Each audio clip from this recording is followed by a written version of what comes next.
Hey guys, what's going on? It's Don here from Novaspirit Tech and welcome back to the channel. And today I got a super exciting product to show you guys, which is the DFI GHF51. And if that doesn't really mean anything, just put it this way. It's a 1.8 inch RYZEN SoC. So yeah, let's get started.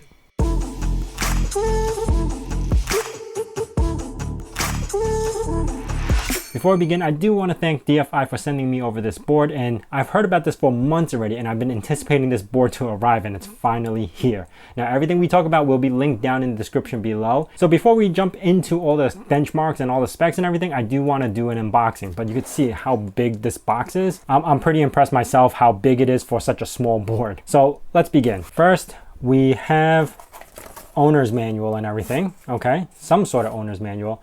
Battery guide. Some sort of manual about the board itself. We have some standoffs. Okay. Rather large heatsink. Oh yeah, this guy is also fanless. So that's pretty cool. Got the heatsink, copper heatsink on the bottom, and another thermal pad. I guess that's for the RAM. Okay. We got a battery for the real-time clock. The actual board itself, and this thing is small, I'm telling you, this guy is... So they compare the size to this as a Raspberry Pi size, and I'll put this right next to Raspberry Pi in a second and we'll see. Then we have the power cords, the reset button, power button, digital pins, it's a connector for the digital input and output, and also the power plug. It seems to be like a 6mm barrel or 5mm. No, it's like 5.5mm barrel, and then a main board utility disc. So this says demo on there. I don't know what's in there yet. Maybe an operating system. I don't know. You also get this power adapter, which I believe it's 12 volts, but it's pretty big. Obviously, bigger than the board itself. And then we have the power cord, and that's about it. That's everything in the box. It's a pretty big box for all this stuff. So this is everything you get. And let me show you guys what I mean by the size of this in a Raspberry Pi. So there's the size of a Raspberry Pi, and there's the size of the GHF51. And you could see it's actually might even be a little bit smaller as far as like the lineup over here goes. And then the width wise, it's like a hair smaller over here as well. So that's pretty cool to be smaller and crazy amount of power coming from this little guy. So let's kind of go through this a little. First, we have the RYZEN CPU right over here, and this model is the R1606G, which is 2.6 gigahertz and 3.5 turbo boost with 2 cores and 4 threads. Then you have the RAM over here. Now this model I believe is the 4GB RAM, and they have multiple models. They have 4GB, 8GB, different CPU combinations, as well as 16GB eMMC, 32 or 64. So this one is the 32GB eMMC. And then yeah, that's right over here, the eMMC down on the bottom. That's about it for the bottom of the board. Now over here you have some GPIO pins. It's not GPIO, it's actually for the power, reset switch, and all that other stuff. That's where you connect it over here. Turning it over to the other side, on top you have a mini PCIe slot, Ethernet, USB-C, micro HDMI. What is this thing over here? This is a UART, the battery plug, more RAM. This is DDR4, 4 gigs again. So you have it on both sides. Then you have your power plug over here, and then your digital input and output GPIO over here. And that's it basically for the board. So let's try to put this thing together. Now I have not powered this on yet, but I will be powering it on and getting all the benchmarks and everything and comparing it to the other boards that I have, like the Voodoo Bolt and the Latte Panda and stuff like that. Now keep in mind, this R1000 series is it's like a hair before the V series, V1000 series, which the Voodoo Bolt is carrying. So the Voodoo Bolt has the 4-core and 8 threads. This one has, 2 cores and 4 threads. So this is not as powerful as that board, but it still has Vega 3 GPU in here. So you're actually going to be able to play maybe some older games with this if you wanted to. Now, being that the size it is, and you can see how small it is compared to a Raspberry Pi, Obviously, this is a very powerful CPU, and it's meant to fit in places where your normal PC cannot fit. Maybe inside a car somewhere, or some robotic thing that you're trying to build. So that's really what this is for. But obviously, with the Ryzen CPU in there, I'm going to turn this into a little computer myself. And imagine building a tiny little case, you know, like a NZXT type case, and fitting this guy in there. That would look pretty cool. Anyway, let's put this together and see how it looks. Now, according to the instructions, ooh, I'm gonna peel this off. Oh, look at that. That's pretty cool. I'm gonna peel that. They have a little thing here to peel too. So let me try to like grab this off the angle because I don't want to keep the. Oh, got it. Look at that. All right, got that in. Taking these standoffs out. Okay, so we got 4 of these. And supposedly, according to the instructions, you just slap this on like here, like so.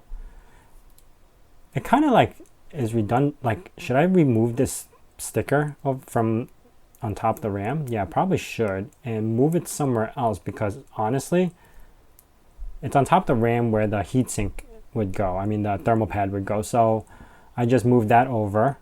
Slap this on top, make sure it's lined up, and put these in this way. So basically, I got to turn this around. Yeah, so it's got a little hair of a gap, so you do need to really like compress it and get it in there. But I got to turn it around, hold it into position. It's not too awkward to hold it like this, but it's fine. Slide the screws in. At least get 2 screws in, you know. And then on the opposite side, I could take one of these, start putting it in. I'm just doing it by hand for now. There you go, I got one in. So now I'm not too nervous about doing the other ones. That's the size of this Ryzen computer. It's pretty small. And it's got a pretty beefy heatsink that goes on top of it. I wonder how well it's going to dissipate the heat. I don't want any thermal throttling, so we'll see how that goes. Okay, now that we put the heatsink on, I also put the real-time battery on the bottom. It does look pretty slick still, even having this big heatsink on there. It's actually not that big, but to have a Ryzen power thing on the size of your hand, still pretty cool. First, they come with this wire, which is the barrel plug, and then 2 leads at the end, yellow and black. Pretty sure it's for positive and negative. Then you have this set of wires which goes into digital I/O. Now there's 2 connectors at the end. One is a bigger one and one is a smaller one.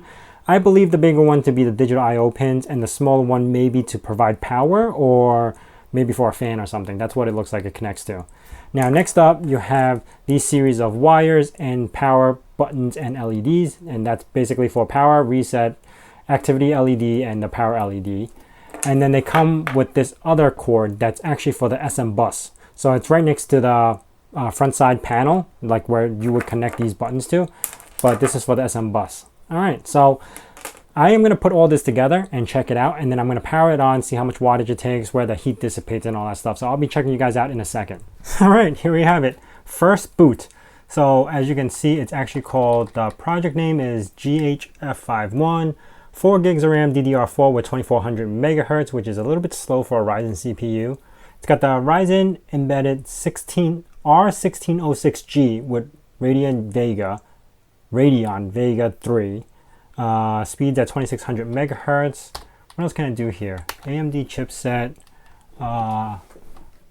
AC loss control always on. Graphic configurations integrated. UMH. SB. Okay. Primary. Integrated graphic card drivers. Trusted computing. ACPI, so I could do the wake stuff. CPU configurations, okay. PC health status. It's running right now and there's like barely any heat, as you can see. So that's pretty cool. I'm gonna do a heat test in a second.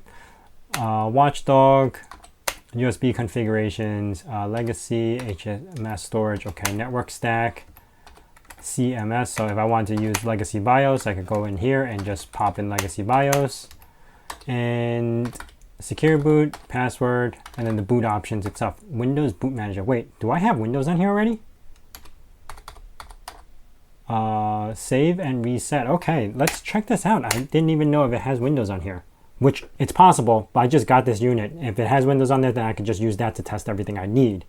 Now, I'm also going to show some wattages while this is trying to boot, and we'll see how that runs. Now, as of right now, it's 8.6 watts just trying to boot, and I'm in the BIOS screen. So let's see. Come on, Windows. Let's see if there's Windows. And there is no Windows. Okay, so that just had a little Windows Boot Manager MMC. I don't know why that's there, but I'm going to be installing Windows, and I'll get back to you guys in a second. So we are done with the benchmarks, and I gotta say, I'm super impressed with this guy, but I'll circle back to that in a second. But let's first talk about this guy.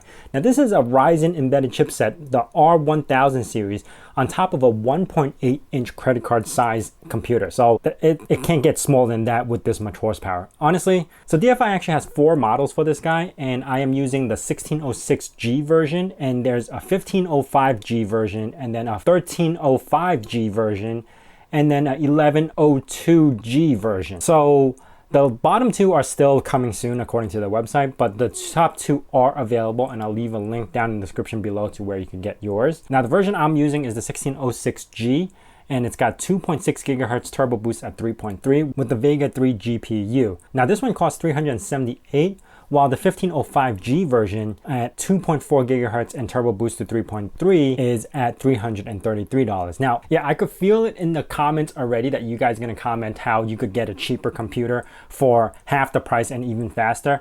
Well, please put into consideration, this is not that type of computer. This is a 1.8 inch SBC where its purpose is to fit in places where your normal computer can't. Mainly geared for robotics or IoT, stuff like that. So unless you're comparing this to another SBC that is much smaller or the same size form factor, please put that into consideration before you're commenting. Now, moving on. The 1505G is $333, and honestly, I think that's a really good budget. And you're only losing 200 megahertz from the top tier. Now, moving on, you do have the AMD GPU, which does support H.265 decoding and encoding, and also VP9 decoding, and 2 micro HDMI outputs. They both could do 4K, but only at 24 Hertz, so I wouldn't highly recommend doing anything on that. It does have 3 different options to this guy, which I haven't seen yet, but it does have a 16 gigabyte eMMC, 32 gigabyte eMMC, which is the one I'm using, and the 64 gigabyte eMMC. As far as RAM goes, the speed is fixed to 2400 megahertz, and it does come with either 4 or 8 gigabyte. The version that I'm using is 4 gigabyte. This board does have some sort of expansion, which is in the form of MPCIe, and you also have a USB-C, which is USB 3.1 Gen 2, so you could probably do something with that as well. As far as the Ethernet goes, it is on a gigabit Ethernet, and connectivity-wise, it does have 8 digital input-output pins and 1 SM bus, and all that powered through a 12-volt barrel, so that's pretty impressive. Now, as far as the wattage goes, at sleep state, it's 1.2 watts, and then at idle state, it hovers around 7 or 8 watts, and then at full tilt, full CPU benchmarking stuff, 22 watts on the 1606. Now, on their website, they actually have specs for the 1505, which is about 20 watts for full tilt. Normal operating temperatures on this guy, which I was able to check, is about 55 degrees Celsius, and my ambient temperature is about 80 degrees Fahrenheit. So let's jump into the benchmarks. Why I was saying it was impressive is because this heatsink actually works. So I gotta eat my words. It basically did not thermal throttle throughout the whole time. I mean, it was very close. It was hanging around between 77 and 82. It should start thermal throttling around 85, but it didn't get to that point. So I was really impressed on how it did not thermal throttle on a guy like this without a fan. And my ambient temperature was around 80 degrees Fahrenheit. I'm telling you, that's where I'm impressed about. As far as the scores goes, on Cinebench, it did 643. It did do a little bit more than half the speed of the Udu Bolt, which is on the V chipset, while we are on the R, but it did surpass all the other chips like the Odyssey or the Latte Panda as far as our compute scores. Now, I also ran a Heavenly benchmark, and the Heavenly benchmark score was 184, which I found a little bit underwhelming because the Latte Panda actually has that beat using a UHD 620. So I really thought that the Vega 3 had a little bit more oomph than that, but I guess I was wrong. It's probably because the RAM speed was a little bit slower than it really should be as far as to get more performance out of the GPU. As far as the wattage goes, I was saying earlier, it's 22.6 watts, which takes more than all the other guys other than the Udu Bolt, which obviously that's going to take the cake because that is a higher generation with the more cores and, you know, faster CPU. So yeah, it is higher than the Latte Panda and all the other ones. What I am impressed about also is the onboard eMMC. It's actually pretty quick. The read speed is 336, which is faster than all the guys that we have tested, but the write speed, 155. It's pretty up there, just a little bit slower than the Seed Odyssey x86. So that is it. That is as much as I tested with this guy. I am going to throw some operating systems in there, and I am going to push it to another limit. I do want to get some games in there just to see how far I could go with the games, being it's a Vega 3 core and possibly some overclocking. Maybe, I don't know. Anyway, let me know down in the comments below on what you want to see with this guy, and I'll see if I could do it. And if you guys are new to this channel, consider subscribing. Also hitting that bell notification icon so you know when the next video is going to be out. And as I say in my nerd cave, hack till it hurts.